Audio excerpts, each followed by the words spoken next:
একসময় আলু কিনা হইতো 20 টিয়া তন 25 টিয়া, বর্তমানে এই আলু কিনম পরের 65 টিয়া তন 70 টিয়া। এই আলু লইরে সাধারণ ক্রেতা ও বিক্রেতা কলকিহ চলন জানিয়াই।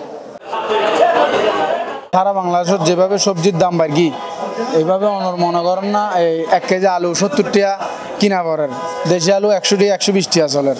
এইভাবে বলে সাধারণ গরিব মানুষ আগে আলু টালু খাইদু বা অনর তেলাবে মাছটা চাইদু নর্মাল, এখানে সাধারণ মানুষে খাইবার মতো অনর ব্যবস্থা নাই।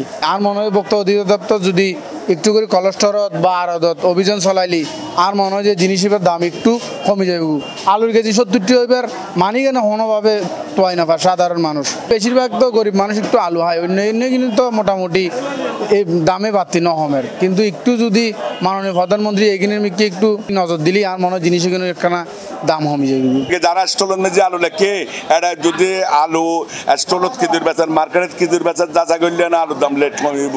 যারা স্টলত যে বড় বড় মার্চেন্ট পার্টি হলে আলু লেখি ইতারা আলু মার্কেটে নদলে আলু আইবে হতুন। এখন তো আলু খেতন নাই, আলু আছে স্টলত। স্টলত তো না হলে আর দু তিন টিয়ার মালিক আর আমি আজি বেশি বেলে খালি আনি আবার খালি মার্কেট অনুযায়ী বেশি বাতিতে বৃষ্টির কারণে ক্ষেত ফলা নষ্ট হয়ে গিয়ে এই পর্যায়ে যাই সবজি দাম একটু বাড়তি, এখন আলুর দামও বাড়তি, ব্যাগ সবজি দাম এখন বর্তমানে দাম বাড়তি।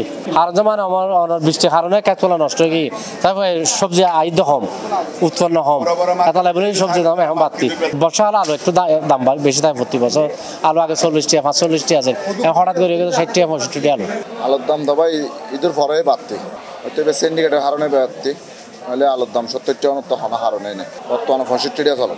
এই সিন্ডিকেট ছাড়া আর কোনো কিছু নয়, নাহলে আলুর দাম তো এখন ফুল সিজন শুরুর পর্যায়ে কিন্তু তারপরে বাড়তি কিন্তু এলে আফসোস করার এর দূর আর কি। আর 5 টাকা বেড়ে গেছে, 65 টাকা দেখে দিচ্ছি, কি করবো উপায় কি, আমাদের বেতন বাড়তেছে না, আমাদের এখন খুবই খারাপ অবস্থা চলতেছে, এখন এইভাবেই চলতে থাকবে আমাদের আলু পাই না। আর সাধারণ মাছ এখন কিছু নবসাদ নোয়াইয়েরও কিলে নোয়াই দেয় এটা হয়তো বাজে ক্যাং করে এখন আলু ভর্তা খাইবে তো 61 টাকা দিয়ে মানে হলে ফসাই নেই পারে। হ্যাঁ, আলুর দাম বেশি, আলু সিন্ডিকেট করি তারা রাখি দেয় গুদামান মাঝি। সরকারি বাঙিতের হারা বাঙিতে জমা পাবলিকের সিলেলেও কোনো লাভ হইব না, কিন্তু গভর্নমেন্টের ব্যাপার, গভর্নমেন্ট তদারকি করিব তাহলে তারা তো ধরো 10 টাকা লাভ করে, দোকানদার হলে একজাক্টলি 10 টাকার উড়ে তার লাভ নাই ক্যারিং ফ্যারিং দিয়ে রে, কিন্তু আসল জায়গার তো কেউ 8 দিন না পারে, কারণ সিন্ডিকেট লগে অনেক হল জড়িত, রাঘব বোয়াল হল জড়িত। এক সপ্তাহের ব্যবধানে আলু সহ বিভিন্ন তরহারির দাম বাড়ছে।